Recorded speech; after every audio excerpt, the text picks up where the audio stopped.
Close your eyes and imagine for a moment. Majestic domes rising from boundless plains, mysterious towers drawing energy from the sky, and the golden age of a civilization that united continents. Then, suddenly, everything changes. Mud waves engulf this world, maps are redrawn, and this empire is buried in oblivion. This is the legend of Tartaria. Is it the epic tale of a lost civilization, or one of the most captivating myths created by the human imagination? This journey spans from the dusty pages of history to the wild theories of the modern age. Prepare yourself, because this adventure lifts the veil on a mystery that connects the past and the present.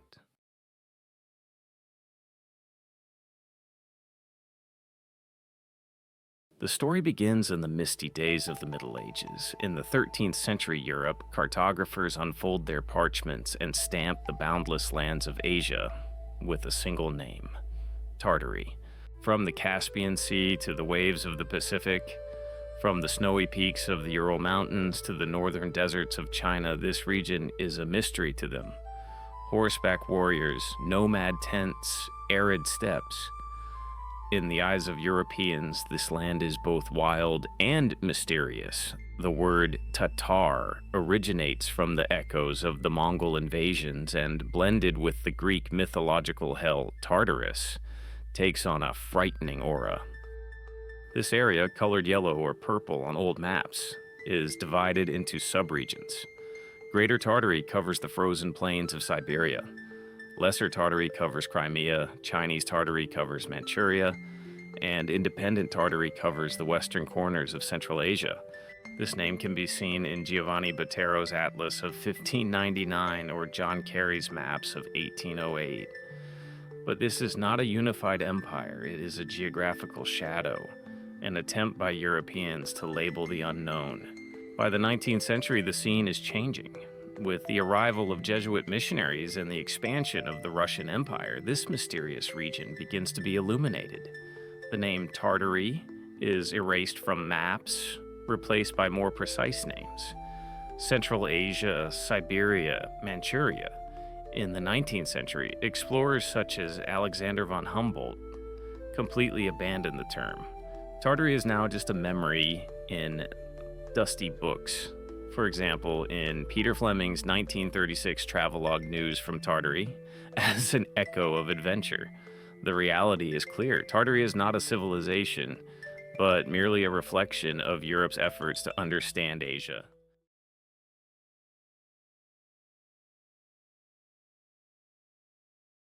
Legends take root beyond reality. In the 1970s, as nationalist winds blew through Russia, Anatoly Fomenko's new chronology ideas and Nikolai Levashov's occult historical narratives revived Tartaria.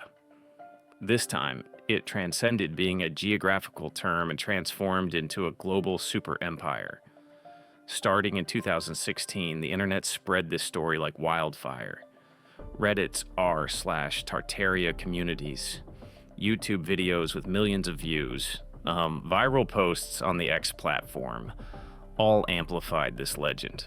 This modern myth depicts Tartaria as a technological marvel. Giant dome structures, star-shaped castles, ornate designs, all are the work of this lost civilization.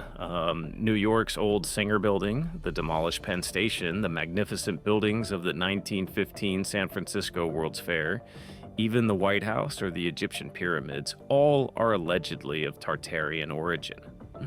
These structures are not ordinary buildings. They are part of a wireless system that draws free energy from the atmosphere.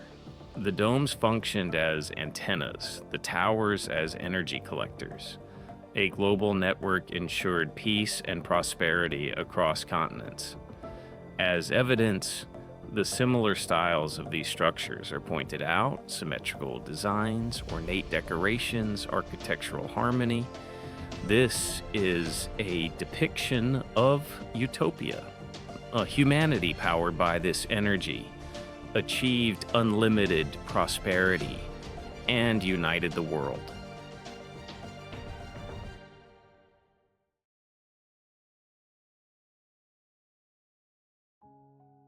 The legend takes a dark turn here.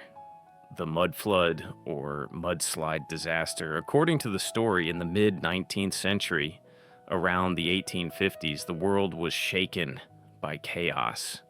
Huge mud waves partially buried these magnificent buildings. Looking at old photographs, some clues emerge. The lower floors of buildings on the streets of Seattle are buried in the ground, and in San Francisco, windows are half submerged in mud. Was this a natural disaster or deliberate destruction? The theory deepens the mystery here. Perhaps it was nature's fury, or perhaps an unknown weapon. In the aftermath of the disaster, another secret emerges. Orphan trains. Thousands of children in the US, Canada, and Russia are distributed to new families by train. Legend has it that these are survivors of the mud flood. Children torn from their past, their memories erased. The end of the empire, meanwhile, is in the hands of shadowy powers. The secrets of the Vatican, the intrigues of the Freemasons, the rise of the Rothschild family.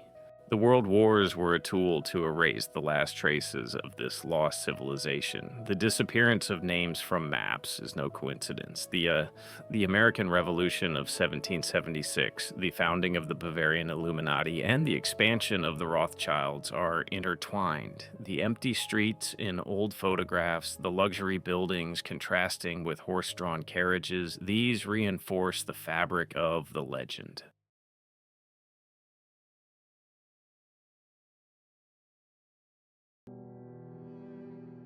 Let's look at how historians and scientists view this legend. According to them, Tartaria was never a unified empire. It was merely a product of Europe's misinterpretation of Asia.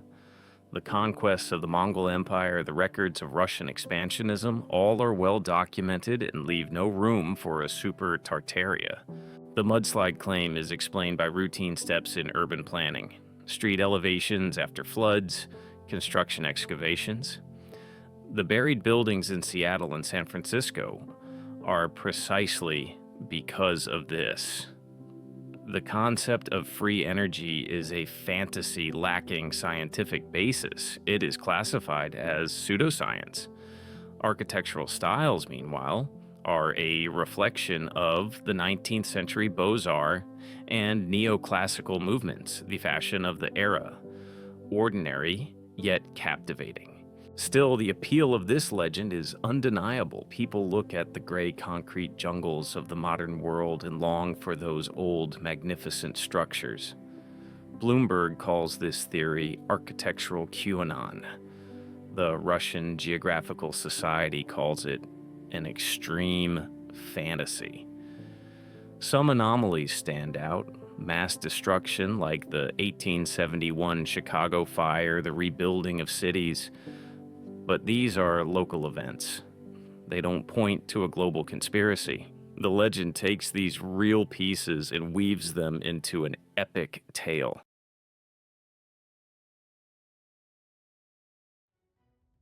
The legend of Tartaria is an epic born at the intersection of historical facts and human imagination. This story acts as a mirror that questions the past and seeks meaning in today's chaos. Perhaps not an empire, but it lives on as an idea, an echo of humanity's longing for a lost golden age.